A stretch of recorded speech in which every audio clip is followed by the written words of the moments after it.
থাইল্যান্ডের বিখ্যাত dessert mango sticky rice. এই ম্যাঙ্গো সিজনে যদি এখনও ট্রাই না করে থাকেন তাহলে আজই বানিয়ে ফেলুন। মিষ্টি পাকা আম, নারিকেলের দুধের ক্রিমি ফ্লেভার আর হালকা মিষ্টি স্টিকি রাইস, এই তিনটির কম্বিনেশনে নাইস আর হেলদি একটি খাবার। সহজ করে রেসিপিটি শেয়ার করেছি। তো প্রথমে স্টিকি রাইস তৈরি করব। অরিজিনাল রেসিপিতে কিন্তু গ্লুটিনাস রাইস ব্যবহার করা হয়, যেটা আমাদের এখানে পাওয়া খুবই কঠিন। তাই এখানে আমি যেটা পাওয়া যায় বিন্নি চাল, ওইটা ইউজ করব। বিন্নি চাল কিন্তু স্টিকি রাইস। তো এখানে আমি 1 কাপ পরিমাণ নিয়েছি। চালটাকে খুব ভালো করে ধুয়ে পরিষ্কার পানিতে আমি 30 মিনিট ভিজিয়ে রাখবো, পরে চালের পানিটা স্ট্রেনারে ঝরিয়ে রাখবো। এখন চালটা সিদ্ধ করে নেব। তো এখানে আমি 1 কাপ চালের জন্য 1.25 কাপ পানি এখানে অ্যাড করব, মানে 2 কাপ থেকে একটু কম পানি এখানে আমি দিব। এখন ঢাকনা দিয়ে মিডিয়াম হিটে রাইসটাকে আমি সিদ্ধ করে নেব, তবে এর মাঝখানে ঢাকনা খুলে একটু নাড়তে হবে। এই পর্যায়ে কিন্তু রাইসটা সিদ্ধ হয়ে গেছে। এখন আমি চুলাটা অফ করে দেব। আর এখানে আমি হাফ কাপের থেকে একটু বেশি নারিকেলের দুধ অ্যাড করব। আর কিভাবে বাসায় নারিকেলের দুধ বানিয়ে নিতে পারবেন তার একটি ভিডিও অলরেডি আপলোড করা আছে, আমি লিঙ্কটা কমেন্ট বক্সে দিয়ে রাখবো, চাইলে দেখে নিতে পারেন।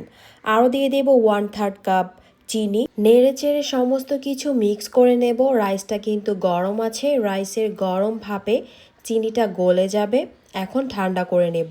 ঠান্ডা হতে হতে বিন্নি চালটা নারিকেলের দুধটাকে ভালোভাবে শুষে নিয়ে একদম পারফেক্ট স্টিকি একটা টেক্সচার দিবে।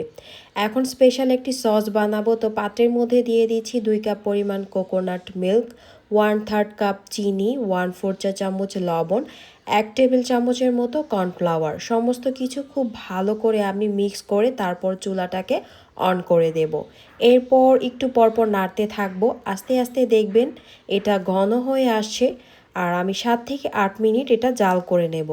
ঘনত্বটা ঠিক এমন হয়ে আসলে আমি নামিয়ে ঠান্ডা করে নেব, কারণ ঠান্ডা হওয়ার পর এই সসটা আরও ঘন হয়ে যাবে। যেহেতু ম্যাঙ্গো স্টিকি রাইস, ম্যাঙ্গো তো লাগবেই। তো এখানে আমি আমার পছন্দ মতো পাকা আম কেটে নেব।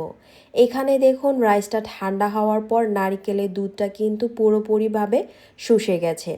এখন বাটিতে নিয়ে পছন্দ মতো প্লেটে আমি পরিবেশন করব। স্টিকি রাইস, সাইড দিয়ে পাকা ম্যাঙ্গো, উপর দিয়ে স্পেশাল নারিকেলের সসটা, আর উপরে সামান্য পেস্তা বাদাম কুচি দিয়ে ডেকোরেশন করে নেব।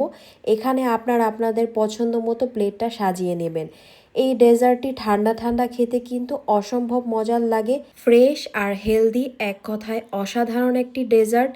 খুব সহজভাবে রেসিপিটি শেয়ার করেছি। বাসায় অবশ্যই একবার তৈরি করে দেখবেন, আশা করি সবার ভালো লাগবে। তো আজকের এই ম্যাঙ্গো স্টিকি রাইসের রেসিপিটি কেমন লেগেছে কমেন্টে জানান।